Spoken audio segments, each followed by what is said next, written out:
Buenas tardes chicos, vamos a continuar la clase de aminoácidos ahora con la clase número 10 que son aminoácidos y su importancia fisiológica. Vamos a hablar de cada una de las funciones que cumple cada uno de los aminoácidos. Algunos tienen las funciones generales y otras específicas que van a ser preguntas de examen. Comenzamos con la fenilalanina, que su función es que interviene en la producción del colágeno. La mayoría de todos lo hacen, sobre todo en la estructura de la piel y el tejido conectivo, y también en la formación de diversas neurohormonas. La tirosina es un neurotransmisor directo y también es muy eficaz para el tratamiento de la depresión, ¿no? Pero se necesita combinarle con otros aminoácidos. El triptófano.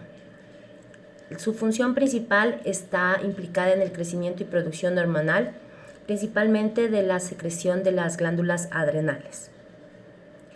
Y esta sí es una función específica porque interviene en la síntesis de la serotonina, que es una neurohormona que está implicada en la relajación y el sueño. Serina.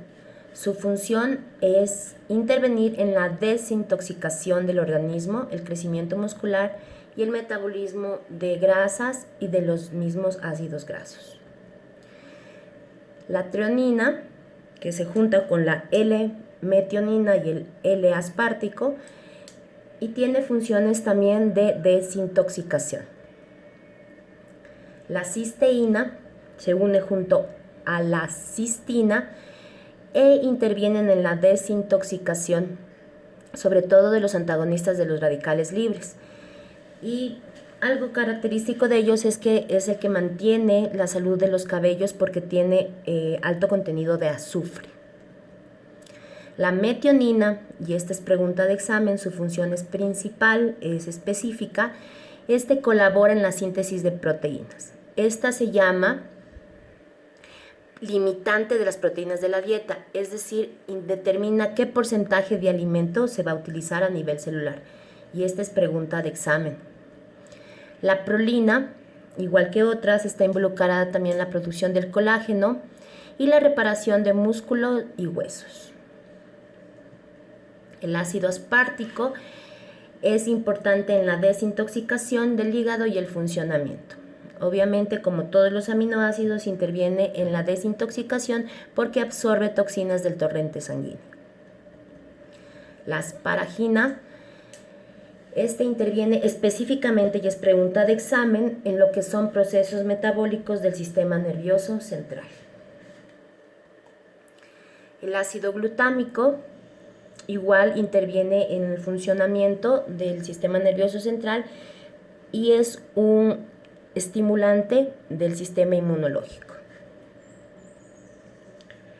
La glutamina es un nutriente cerebral y es importante porque especifica qué porcentaje de glucosa se va a utilizar en el cerebro y esa también es una función específica. La lisina, como todos los aminoácidos, se une a otros e interviene en todo lo que es el crecimiento y reparación de tejidos, en el sistema inmunológico, producción de anticuerpos y la síntesis de hormonas. La arginina permite la conservación del equilibrio del nitrógeno y el dióxido de carbono a nivel pulmonar, interviene en la producción de la hormona de crecimiento y también interviene en el mantenimiento y reparación del sistema inmunológico. La histidina, y es otra pregunta de examen, función específica, se une junto con la hormona de crecimiento que se llama HGH y otros aminoácidos y lo que hacen es ayudan en el crecimiento y la reparación, ojo, de los tejidos del sistema cardiovascular y este es muy importante a nivel del sistema cardiovascular. Listo, terminamos con las funciones de todos los aminoácidos y ahora vamos a ver la digestión de las proteínas. Obviamente ya sabemos que digestión significa enzimas y las enzimas, ¿qué es la digestión? Pues es la desnaturalización de la estructura de las proteínas. Cuando vamos a ver ya proteínas generales, veremos que tienen una estructura primaria, secundaria y terciaria. ¿Cómo se llamarán las proteínas, las enzimas que degradan las proteínas? Pues se llaman proteasas. Tenemos dos tipos de proteasas o enzimas. Las endopeptidasas, que intervienen en el interior de la proteína, y las exopeptidasas, que intervienen en el exterior de la proteína. Las endopeptidasas son la tripsina, la quimiotripsina y la elastasa, y las exopeptidasas son la carboxipeptidasa A y B. Bueno, entonces vamos a comenzar la digestión. Vamos a ver la primera, la fase luminal, que significa a nivel del lumen del intestino, ya sabemos.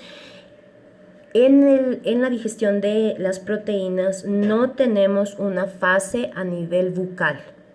Comienza toda la digestión a nivel de estómago, por favor. Aquí las proteínas ingresan directamente al estómago, no tienen una fase a nivel de boca.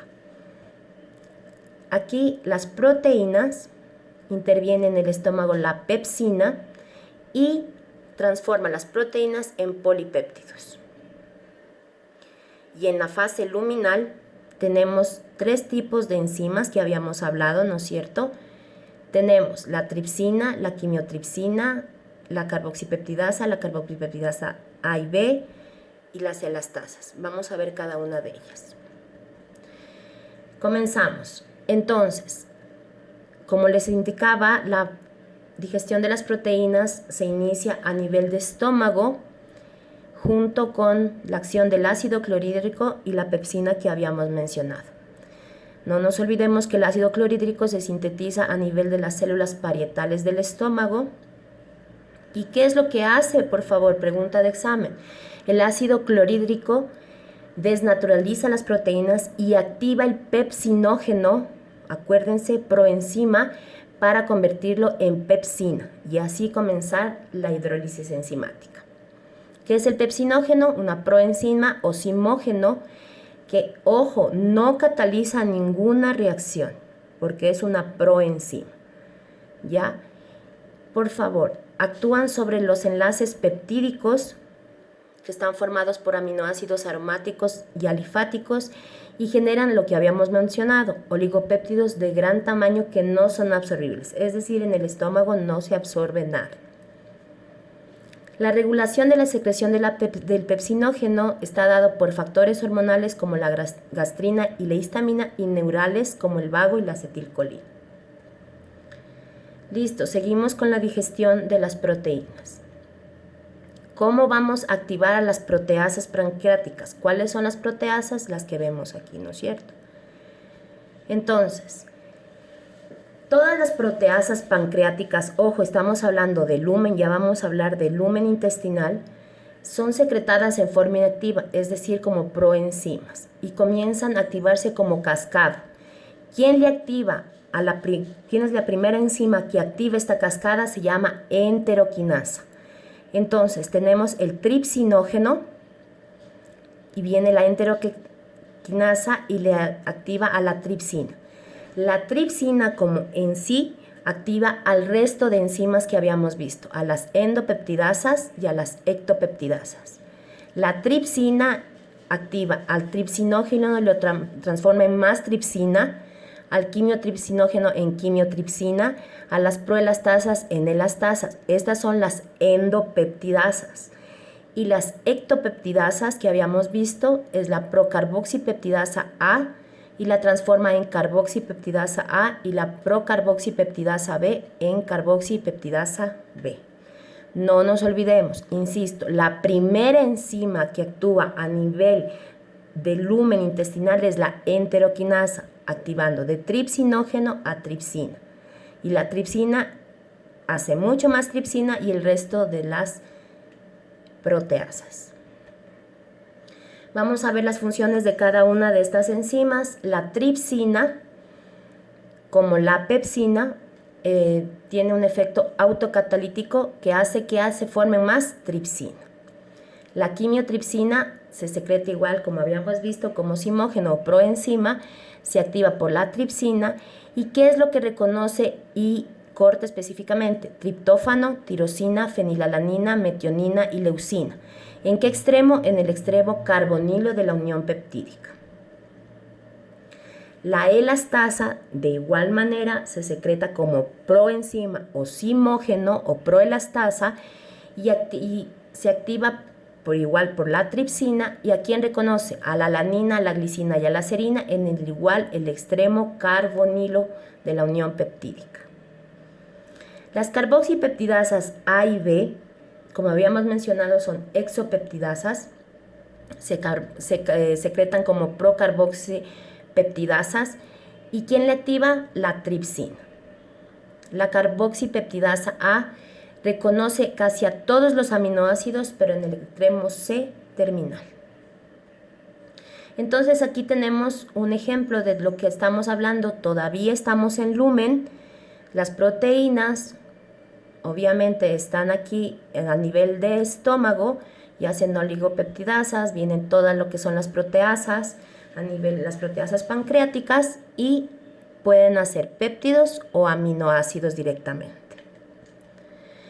Ahora vamos a seguir con la siguiente etapa, que es a nivel del enterocito. Entonces ya pasaron del lumen, van a entrar a enterocito, al ingreso de la célula del intestino.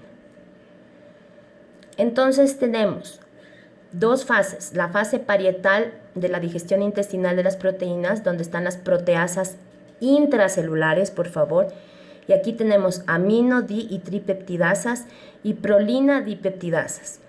¿Por qué? Porque la prolina, recuérdense que es un aminoácido muy particular y tiene su propia enzima.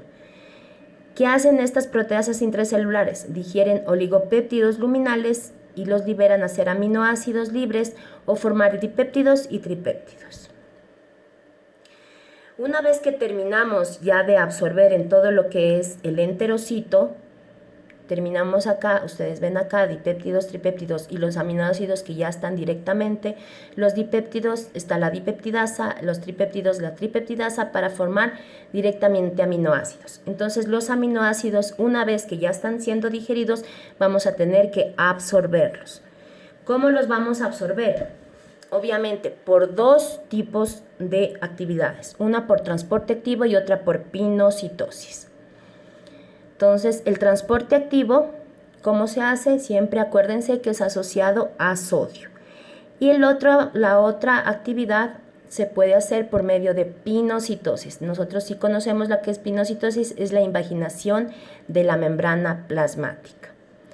Ya una vez que están en el citosol del enterocito, se terminan de hidrolizar los oligopéptidos, si no fueron ingresados como aminoácidos directamente, y pasan a la vena porta.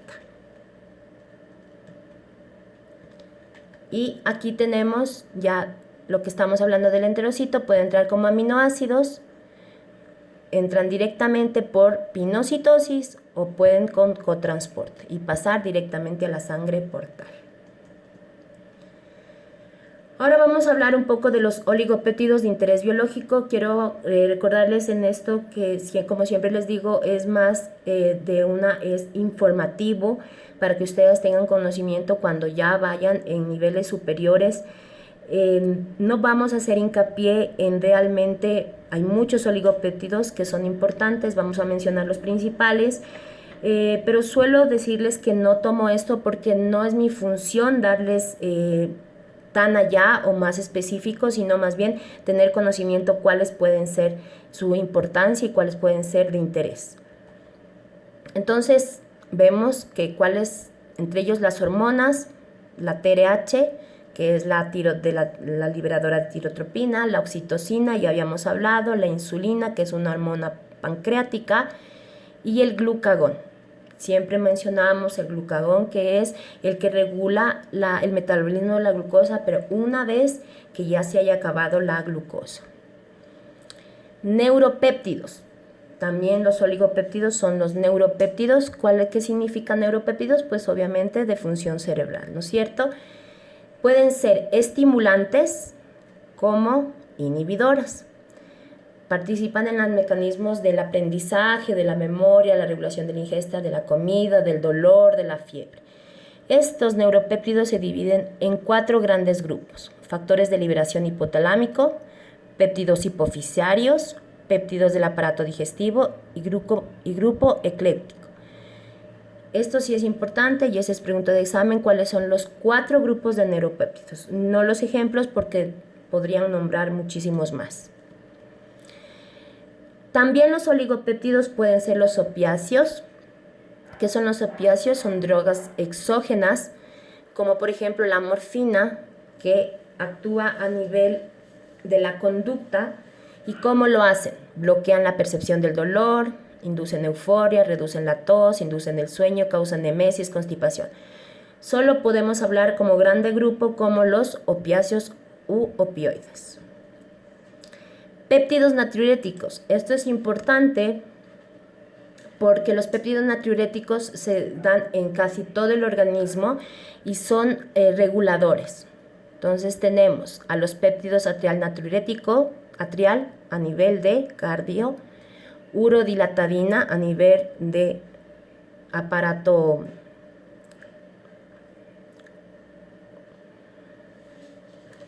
urinario, péptido natriurético cerebral a nivel de cerebro y el péptido natriurético tipo B, que se encuentra en casi todo el organismo.